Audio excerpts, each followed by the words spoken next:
name is Dixon. So I want to give a brief tutorial on how to use StructuralGT. So when you start the application, so this is the welcome page. So you have 4 options here. So you can either create a project or open a project or add an image or image folder. So if you take this quick analysis and maybe add an image or image folder, then the downside with that is that if you close the application, all your workspace data is actually lost. So the best is actually to create a project. So that way, whatever you do will be saved in a file. So the next time when you open that project, you'll just retrieve all your workspace data. So I'll go right ahead. I'll create a project. So what you need to do is to give it a name of the project. Maybe I'll call it example. Then select a place to save. So maybe I'll create a new folder here. Okay. So I want to save inside that folder. So we just create that. So it will create that project, and that is the name of the file that will be storing our workspace data. So now what I want to do is to add some images. So I'll add, so you just need to import as many images as you want, the images you want to actually analyze. So, so for now, I'll just import 2. So once you've imported, so these are the images I want to analyze. So if you look at the properties, for the graph properties, they are blank because we've not yet extracted the graph. So what you can do now is to apply different filters to this image, and then you can look at various formats of the image. So I think the binary is the best. So it will show us how the image changes as we apply different filters. So if I change it to that, you can see the image changes. So you just apply different filters. So the key here is to help the software to extract the best graph. So it will basically draw a graph on top of this image, and we want that graph to be as accurate as possible, so that the edges actually match the structure, the graph-like feature of the image. So so you can select different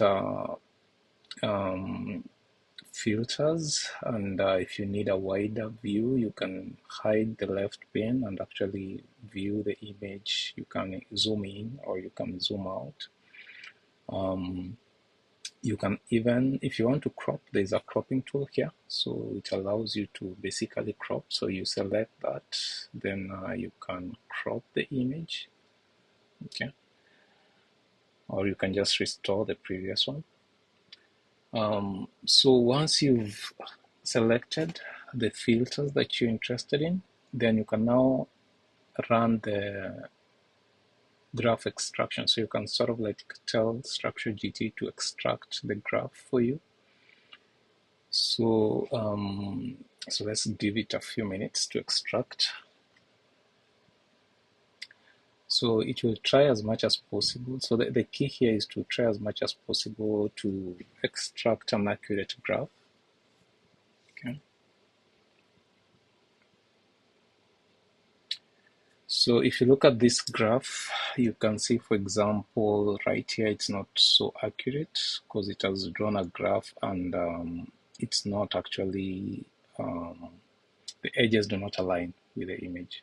So this is just an example, yeah. So I might go back to the binary and play around with these filters and then ask it to extract the graph again until it actually gets it correctly. Yeah.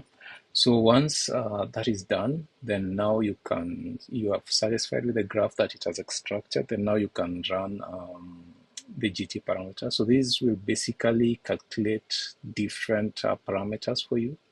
So you just select which ones you want the software to calculate.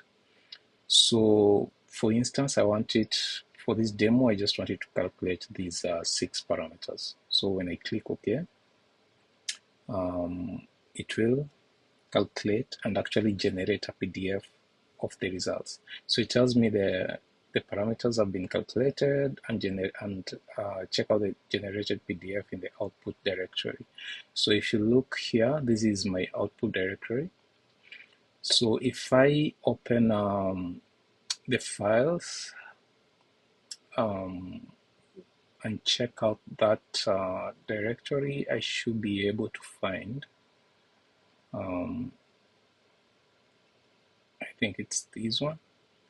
So I should be able to find the extracted PDF. Yeah. So that is StructuralGT, and that's how it works. Thank you.